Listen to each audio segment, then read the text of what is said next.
안녕하세요. 오늘의 영농일지는 초당 옥수수 종자 파종입니다. 저는 이게 따로 이게 또 직파를 하지 않고 100구짜리 트레이에다가 모종을 키워서 이식을 합니다. 이유는 일반 찰 옥수수보다는 초당 옥수수는 좀 고온 작물이거든요. 그러니까 쉽게 온도가 좀 높아야지만 발화를 하기 때문에 차라리 이걸 트레이에 모종을 키웠다가 이후에 조금 늦서리가 지나는 시기가 됐을 때 그때 옮겨 심으려고 저는 이렇게 작업을 하고 있습니다. 종자는 지금 농협에서 나온 초당 옥수수 종자를 구매를 했고요. 한 봉지에 대개 한 100립 정도 들어 있거든요. 이것을 제가 한 8봉지를 지금 구매를 했으니까 800개가 나올 수 있는 종자를 구매를 했거든요. 대개 한 800개, 그러니까 한 100개를 심으면은 한 80개에서 한 70개 정도 수확을 한다 생각하고 2, 30개는 중간에 뭐 자라다가 부러지는 것도 있고 혹은 뭐 종자가 못 커서 이게 날아가는 부분이 있으니까 한 30개는 없다고 생각을 하고 계산을 하셔야 됩니다. 물론 뭐 100개 심으면 100개 다 날 수도 있지만은 그렇게 뭐 딱 100%다 난다고 할 수 없기 때문에 대략적으로 손실률은 감안을 해야 된다는 말씀을 드리고요. 특히나 이걸 모종을 다 심어도 이게 나중에 생육이 불량해 가지고 하다 보면은 한 반밖에 안 나오는 경우도 있습니다. 그걸 대비해서 좀 많은 양을 구매를 했고요. 저도 원래는 한 400개에서 400주에서 한 500주 사이 초당 옥수수는 심었거든요. 이유는 아무래도 이 당도가 높다 보니까 빨리 익어서 빨리 출하를 해야 되는데 이 부분을 맞추기가 쉽지 않아서 많이 하진 않았거든요. 물론 찰 옥수수는 약간 뭐 좀 단단해지거나 해도 좀 팔 수 있는 기간이 조금 있는데 초당 옥수수는 그런 부분이 있기 때문에 그걸 감안해서 대량 출하를 일시적으로 할 수 없다고 하면은 소량식에서 나눠서 심으시는 걸 추천을 드립니다. 800주 저도 이거는 오늘 한 반 정도는 트레이 작업을 하고요. 한 일주일 있다가 또 한 반 정도 작업을 해서 시기를 나눠서 수확할 수 있는 시기 틈을 줘서 재배를 할 예정입니다. 혹시 집에서 이제 옥수수 재배를 하시려는 계획이 있으신 분들 같은 경우는 반드시 이거 조금 지속적으로 먹고 싶다 하면은 한 1, 2주 틈을 두고 한 절반씩 나눠서 모종 작업을 하신다거나 직파 작업을 하시기 바랍니다. 그리고 혹시나 해서 말씀을 드리는데 초당 옥수수 심은 곳에서는 반경 400m 안에는 찰옥수수나 기타 다른 옥수수 모종이 없어야 됩니다. 이유는 이 자체가 지금 수정이 될 때 영향을 받기 때문에 격리 거리가 한 400m 된다고 하더라고요. 그러니까 아예 양쪽으로 다 가려서 이게 수정될 시기에 영향 주지 않는다면 모를까. 그게 아니라고 하면은 바로 옆에 찰옥수수 심고 이 초당 옥수수 심으면은 당도가 떨어진다거나 혹은 좀 불량 옥수수가 날 수도 있으니까 이 부분 꼭 참고하셔 가지고 재배를 하시기 바랍니다. 여기도 보시면 혼입 수정을 피하기 위해 타 품종 격리 재배 거리 300m 이상이 필요합니다라고 되어 있지 않습니까? 그러니까 이게 맛이 변하거나 이게 그러니까 고유의 초당 옥수수 특징이 없어질 수도 있기 때문에 이렇게 돼 있는 거니까 한번 참고해 보시면 되고요. 나는 그거 상관없으니까 그냥 심겠다 하면은 그냥 심으시면 되는데 웬만하면은 조금 거리를 두거나 좀 틈을 둬서 서로 익는 숫기가 좀 다르게 해서 심으시는 걸 추천을 드립니다. 그러면 크게 문제가 되지 않고 하니까 심으시면 되고요. 대개 옥수수는 이제 옥수수 수염이나 하고 한 2주 정도 지나면 수확이 가능하다고 하는데 어떨 때는 뭐 일조량에 따라서는 좀 더 걸리기도 하고 더 빨리 익기도 하던데 이 부분은 이제 경험을 통해서 한번 판단을 해 보시기를 추천을 드리고요. 또 찰 옥수수 제가 파종을 하거나 이제 심을 때 한번 또 영상을 찍어서 기록을 남기도록 하겠습니다. 오늘 영상 기록은 여기서 마치도록 하겠습니다. 이상입니다. 이 초당 옥수수 심을 트레이판은 105국짜리를 이용을 할 거고요. 여기다가 살짝만 흙을 넣어서 그러니까 밑에 구멍으로 빠지지 않을 만큼만 넣을 겁니다. 이렇게 하는 거 완전히 채우지 않고 하는 이유는 이게 옥수수를 제가 한 몇 년 키워보다 보니까 옥수수 알 2개를 넣거나 했을 때 이게 뿌리가 뻗어 나오면서 위쪽으로 알이 올라오더라고요. 이렇게 되니까 이후에 새들이 와서 그 이 단부분만 꼭꼭 잘라 먹어서 모종을 많이 그러니까 손실을 많이 봤거든요. 그래서 올해는 이게 구멍을 좀 깊게 해서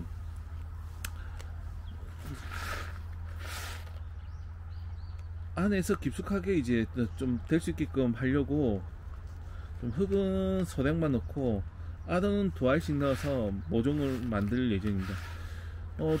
제가 해보니까 한 2개씩 해서 모종을 만들어도 이게 추후에 제식 거리만, 그러니까 모종과 모종 사이를 좀 넓게만 하면 크게 무리 없이 튼실한 옥수수를 얻을 수 있더라고요.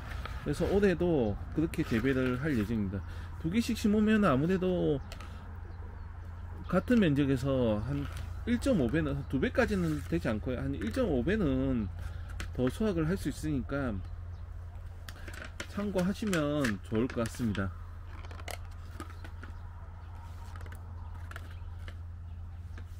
지금 보시면은 이게 원래 노란 옥수수인데, 이게 사진처럼 옥수수인데 이거는 지금 살균 소독이 된 겁니다. 그렇기 때문에 웬만하면 맨손은 안 만지는 게 좋고요. 혹여 저처럼 그냥 맨손을 했다고 하면은 입이나 눈 쪽으로는 가지 않게끔 조심하시고, 반드시 작업을 한 후에는 바로바로 손을 씻으시기 바랍니다. 말 그대로 이것도 살균제 농약이기 때문에 손이 안 닿게끔 하는 게 가장 좋고요. 어린애들이 혹여라도 이거 체험한다고 하실 때는 반드시 장갑이나 이런 걸 꼭 끼고 작업을 하시기 바랍니다. 어른들은 이게 위험성을 알기 때문에 얼굴 쪽이나 이렇게 가지 않지만, 어린아이들 같은 경우는 여기에 대해서 감각이 없습니다. 그렇기 때문에 눈도 만졌다가 코도 입도 만졌다가 하기 때문에 위험하거든요. 혹은 그냥 보여준, 만약에 신고 싶다고 하면은 아예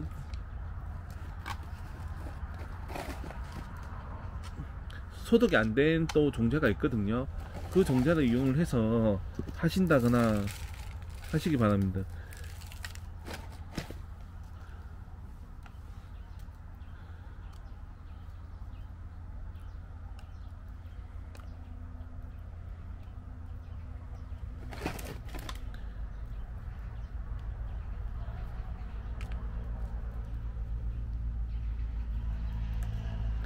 이 하우스 재배를 하셔도 이게 만약에 문을 열어놓거나 하면은 새들이 들어와서 옥수수 잎 떡잎 쪽을 많이 쪼아 먹습니다. 그렇기 때문에 반드시 위에는 새가 접근하지 못하게끔 작업을 하셔야 된다는 말씀을 미리 드리고요. 실컷 모종 다 만들어 놓고 이제 조금만 더 키우면 되는데 그 시기에 새들이 와서 쪼아버리면 그만큼 더 험한 일이 없거든요. 또 작업을 또 해야 되는 것도 있고, 또 키우는 시기가 있으니까 아무래도 그 점도 참고하셔가지고 하시면 좋을 것 같습니다. 그리고 옥수수는 꼭 이렇게 안 만드시고 그냥 직파로 하셔도 됩니다. 그만큼 잘 나는 종자거든요. 늦서리가 오는 시기에, 그러니까 한 일주일 전에는 이게 싹이 올라오지 않으니까 그 전에 심으셔도 3월 중순쯤에는 옥수수를 파종하셔도 됩니다. 초동 옥수수는 좀 기온이 높아야지만 이게 발화를 하기 때문에 조금 더 시기가 한 4월 말쯤에 심으시는 것을 추천을 드리고요. 그냥 일반 찰옥수수 같은 거는 3월 중순에도 심어도 되거든요. 혹은 4월 초에 파종을 하셔서 두셔도 노지에서 관리가 잘 되니까 그렇게 뭐 재배도 해보시길 바랍니다. 해보시고 가장 좋은 방법을 선택해서 내년에 농사 지을 때 그 방법을 이용하시면 될 것 같습니다. 저는 뭐 풀이나 이런 걸 관리할 시간이 없고 해서 그냥 아예 처음부터 모종을 만들고 재배하는 방식으로 선택을 한 것이고요. 농사 방법은 자기한테 맞는 방법이 다 있거든요. 그 방법을 선택해서 하는 게 가장 좋습니다. 저도 저한테 맞는 방법을 선택해서 이렇게 모종을 만들어서 하는 것이고요. 그리고 뭐 기온이나 이런 걸 제가 맞출 수 없기 때문에 차라리 모종을 키우는 게 아무래도 좀 더 빨리 재배를 하고 수확을 할 수 있기 때문에 이 방법을 선택을 한 겁니다.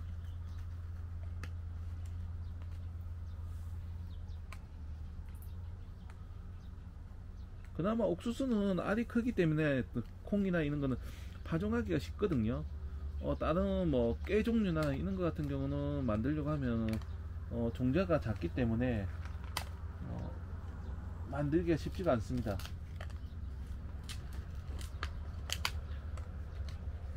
어떤 분들은 이게 두 알씩 넣으면은 알이 작다라고 얘기를 하시는 분들도 있습니다. 근데 제가 해보니까 크게 뭐 그렇게까지는 뭐 차이가 나는 정도는 아니고요.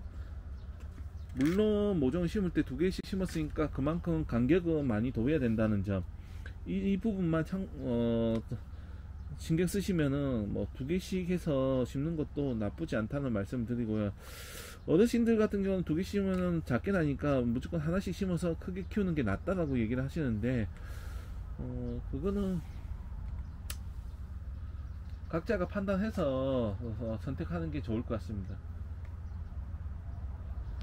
근데 이걸 또 두 개를 심었는데 나중에 또 하나씩 나눠서 심으려고 하면은 뿌리가 엉켜있기 때문에 나중에 잘 분리가 되지도 않을 뿐만 아니라 그러다가 또 찢어지고 하면은 되려 좋은 품질의 옥수수 수확할 수 없으니까 아예 이거 모종 트레이더 하실 것 같으면은 하나로 할 것 같으면 한 개씩 넣어서 하시는 게 좋고요.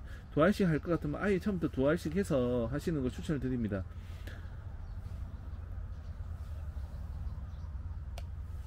이 간혹 옥수수 종자를 두 알씩 넣을 때 겹쳐 가지고 넣으면은 또 반환을 안 하는 경우가 있습니다. 그 부분도 감안을 해서 종자량을 선택하셔야 됩니다. 한 판에 지금 거의 200개가 들어갔거든요.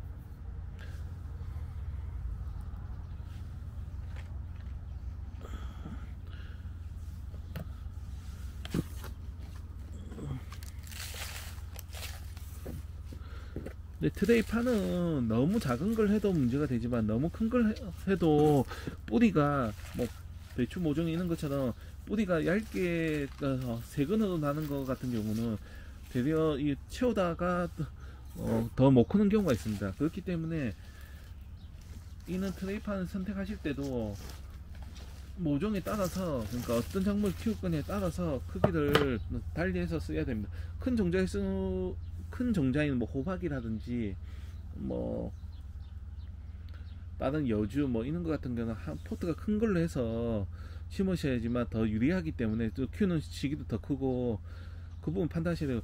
그러니까 짧은 시기에 키워서 빨리 나가는 것 같은 경우는 모종 트레이판이 조금 칸이 많은 걸 선택을 해서 심으시는 게 아무래도 유리하고 관리하기도 편하기 때문에 그렇게 이용하셔야 됩니다. 근데 모종을 좀 키우는 시기가 좀 오래 걸리는 것 같은 경우는 좀 큰 걸로 해야지만 뿌리가 많이 엉키고 양분도 보유할 수 있기 때문에 더 유리하니까 이 부분 참고하셔가지고 모종 트레이판을 이용하시면 될 것 같습니다. 모종 트레이판은 되게 그냥 농협자재센터나 혹은 뭐 농약 판매상을, 그러니까 모종도 판매하고 뭐 기타 자재를 판매하는 곳이면 웬만한 곳은 다 있거든요. 가셔서 구매를 하시면 되고요. 되게 가격은 트레이마다 약간씩 가격 차이가 있는 경우도 있는데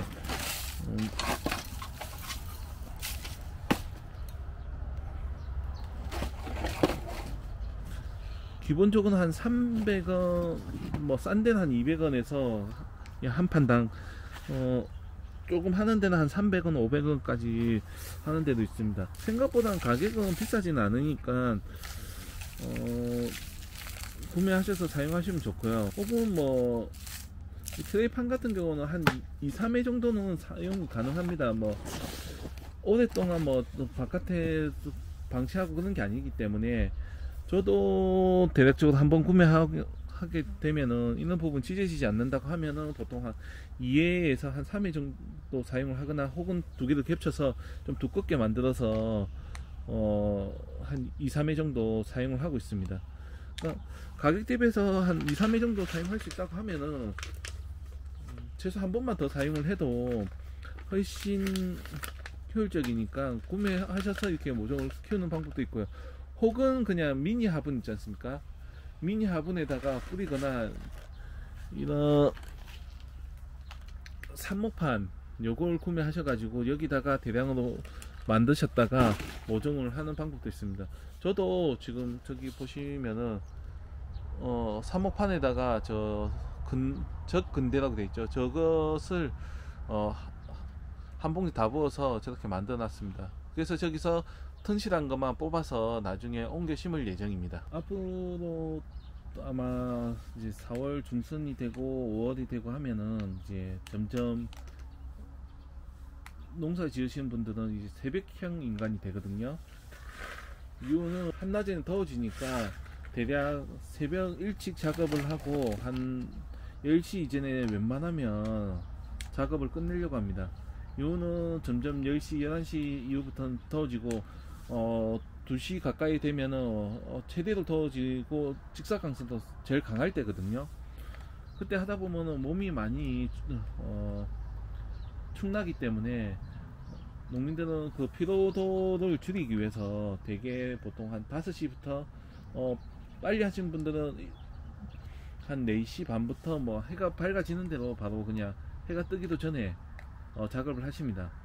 저도 아마도 이제 농번기가 시작이 되고 하면은 대략 뭐 5시에 작업하는 경우도 있겠지만, 보통 한 6시부터 해서 한 9시까지는 당일 해야 되는 작업을 마무리하지 않을까 지금 생각을 하고 있습니다. 매년 그렇게 해왔고요.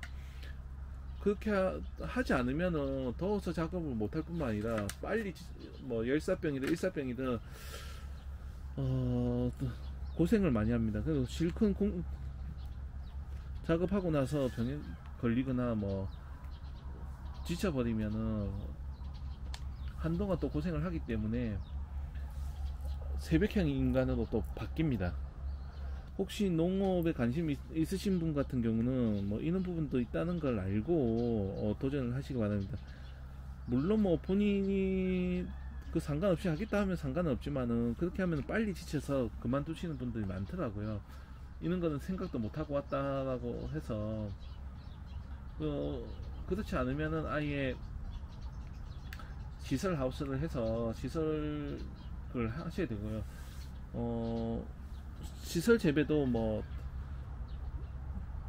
어떻게 보면 더 덥죠. 이게 햇빛이 나기 시작을 하면 더 덥기 때문에 최대한 더 빨리 또 작업을 하십니다.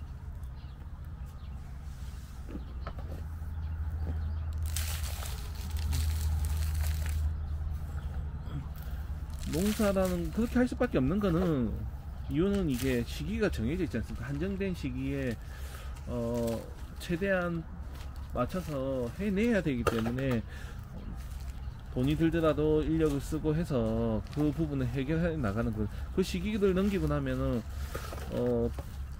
작물이 제대로 되지 않거나 미숙이 되는 확률이 높아지고, 더군다나 한 해 농사 수익이 달라지게 되니까 그 시기에 할 수밖에 없습니다. 많은 분들이 그 시기에 비슷하기 때문에 노동력도 부족해지고 뭐 다른 기타적인 부분도 뭐 자재나 이런 것도 부족하는 경우도 생기고 하기 때문에 미리미리 준비를 하거나 대비를 하셔야 됩니다.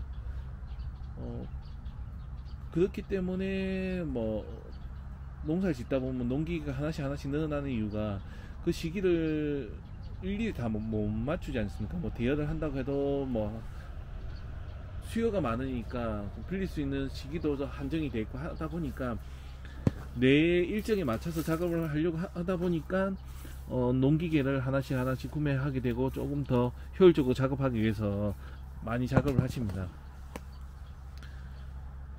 저도 일단 목표가 있다고 하면은 지금 한 개씩 한 개씩 갖춰는 가고는 있지만 아직까지는 많이 부족한 상태입니다. 그래서 뭐 저 혼자 할 수 있는 수준에서 하기 위해서 계획을 잡고 작업을 하고 있고요. 앞으로 목표는 트랙터를 한 대 구매를 해서 뭐 제가 농사 짓는데도 이렇게 밭을 간다거나 하는 것도 있고, 또 동네 어르신들 이제는 고령이다 보니까 작업을 못 하십니다. 대리어 또 그런 걸로 제가 작업을 하고 또 수고비도 좀 받고 해서 용돈을 쓰기도 하고 그럴 생각을 갖고 있습니다. 어르신들도 저보고 트랙터를 한 대 구매해서 설거지 해보는 거 어떠냐고 하는데, 트랙터가 비쌉니다. 엄청 비쌉니다. 웬만한 중형차 값 정도 합니다. 기본적으로 좀 큰 거 같은 거는 1억이 훨씬 넘어가고요. 그것도 어떻게 보면 기본 옵션이 그냥 딱 트랙터만 그렇고요. 뒤에 달리는 뭐 로더라든지 뭐 쟁기라든지 이런 거는 또 따로 뭐 몇백씩 들거든요.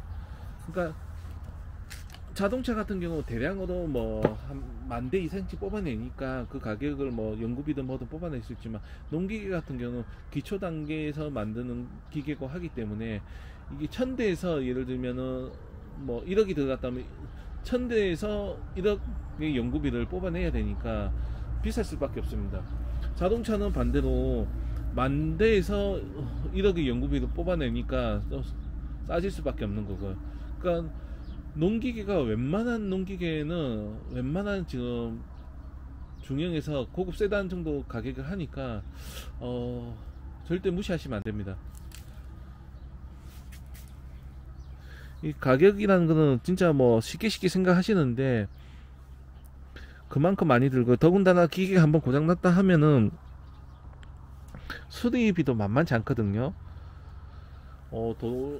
이게 논이나 이런 데는 아무래도 돌도 많고 혹여 뭐 이제 쇠붙이 같은 게 들어갔다 하면은 그게 걸리면서 아작을 내는 경우가 많습니다. 그러면은 실컷 작업해 놓고도 그 수리비도 다 들어가는 경우도, 수익이 나더라도 그 수리비도 한 절반 이상 들어가는 경우가 많거든요. 더군다나 작년이나 재작년 같은 경우는 코로나로 인해서 기름값도 많이 비싸졌지 않습니까? 그렇다 보니까 그 기름값 보조를 좀 받는다고 해도 작업을 하면 할수록 더 손해인 경우도 있었고요. 그래서 아예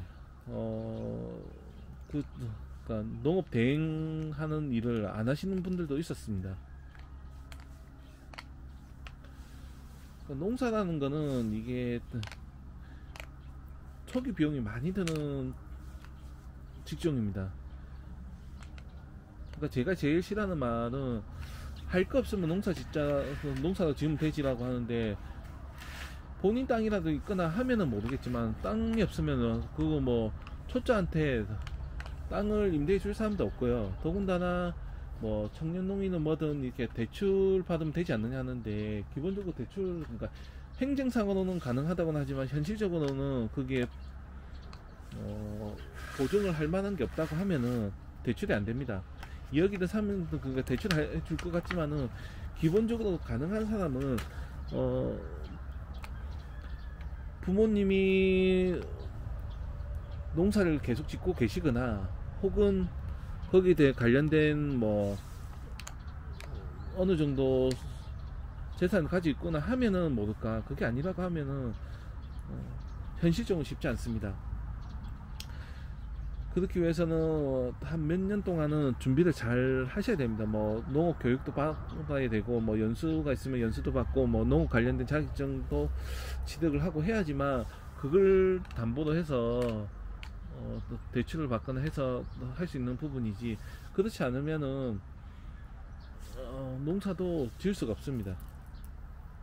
그러니까 내가 짓고 싶다는 것과 현실적으로 지을 수 없는 상황이랑은 다르니까, 그러니까 마음적으로는 지을 수 있을지 몰라도 현실적으로는 여건이 안 되기 때문에 지을 수 없습니다. 차라리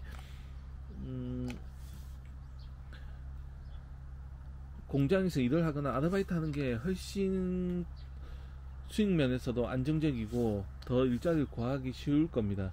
농사라는 거는 1년을 내다보고 하기 때문에 수익도 들쭉날쭉 하는 것도 있고요. 그리고 일정하게 수익이 나는 게 아닙니다. 이렇게 파종하고 할 때는 돈만 많이 들어가고, 그러니까 기본적으로 마이너스 통장이라서 일단 물건을 외상으로 가져와서 쓰고 나중에 판매를 했을 때 그 대금을 갚는 형식으로 하는데, 그렇게 하다 보면은 실질적으로 인건비도 안 남는 경우도 많거든요. 그렇기 때문에 농촌 진출은 신중하게 하셔야 되고, 만약에 하실 것 같으면은 거의 목숨 걸다시피 하시지 않는 이상은 5년 내에 다시 도시로 떠나는 경우가 많습니다. 그렇기 때문에 준비를 철저히 하셔야 됩니다. 1, 2년 해가지고 될 문제가 아니고, 기본적으로 농촌진흥청이나 혹은 각 지역 농업기술센터, 또 각 지자체마다 또 정책이 조금씩 다르거든요. 그 부분을 한 번씩 농업 박람회나 이런 데 방문하셔가지고 보고 기농기촌에 대해서 한번 알아보시고 준비를 많이 하셔야 됩니다. 하다 보면은 옛날 회사 다닐 때 그 일정하게 월급 들어올 때가 낮다고 하시는 분들도 많고, 되려 농사가 자기 체계에 맞는다는 분들 계시는데, 근데 그런 분들은 극히 드물고요. 대개 촌에 들어오시는 분들은 이제 돈을 벌기 위해서 들어온다기보다는 이제 노년을 그냥 여가 생활로 즐기기 위해서 들어오시거나, 이제 좀 부유하신 분들이 들어온 경우가 많거든요. 그 외에 돈을 벌기 위해서 들어온다고 하면은 쉬운 결정은 험난한 길이 예약이 되는 거나 마찬가지입니다. 그렇기 때문에 준비를 잘 하시고, 시간 되실 때마다 각 지역 거기에 농사를 특화하시는 분들, 젊으신 분들 지금 있는 곳에 가셔서 한번 경험이나 노하우를 계속 보십시오. 뭐든지 이게 시야가 넓어져야지만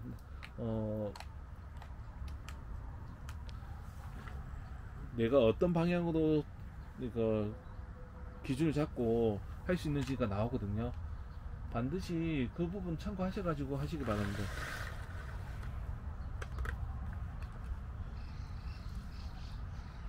그리고 이왕 기농기촌 하실 거면은 인맥이 있는 곳으로 가십시오.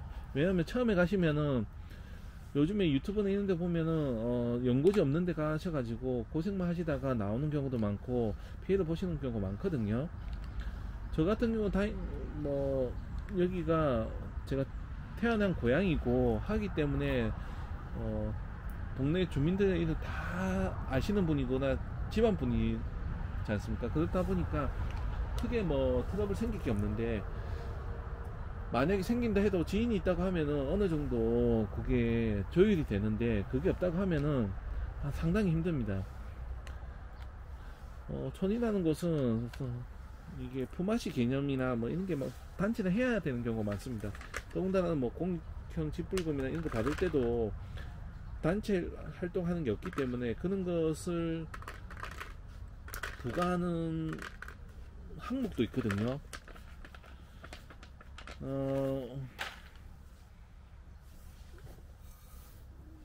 도시에서는 그냥 자기만 잘하면 된다 하지만, 촌에서는 함께 하라는 단체 활동을 강조를 많이 하기 때문에 그런 게 불편하다고 하면은 아예 그냥 농촌 내려오는 것을 비추천을 드리고요. 만약에 그래도 내려와야 된다고 하면은 아예 산 골짜기 쪽으로, 그러니까 민가가 없는 쪽으로 가셔서 또 새로 집을 짓거나 하셔서 사셔야 됩니다. 그렇지 않는 이상은 안 엮일래야, 엮이고 싶지 않다고 해도 엮일 수밖에 없거든요, 상황이요. 그 부분 참고하셔가지고 하시기 바랍니다. 그냥 넋두리식으로 지금 말을 하고 있는데 어느 분야든지 명암이 있습니다. 이게 좋은 밝은 부분이 있다가 어두운 부분이 있고, 또 어두운 부분이 있다가 또 밝은 부분이 있고 하니까 그 부분 참고하셔야 돼요. 그러니까 매스미디어에서, 대중매체에서 만들어낸 농촌 분위기나 이렇게 농촌에 정이 있고 이런 거, 그건 다 옛날 말이고 방송 매체에서 옛날 것만 생각해서 만든 거지 그런 부분이었거든요. 더군다나 농촌도 잘 사시는 분들은 도시에 있는 분들 더 잘 살고요. 우리가 생각 고정관념하고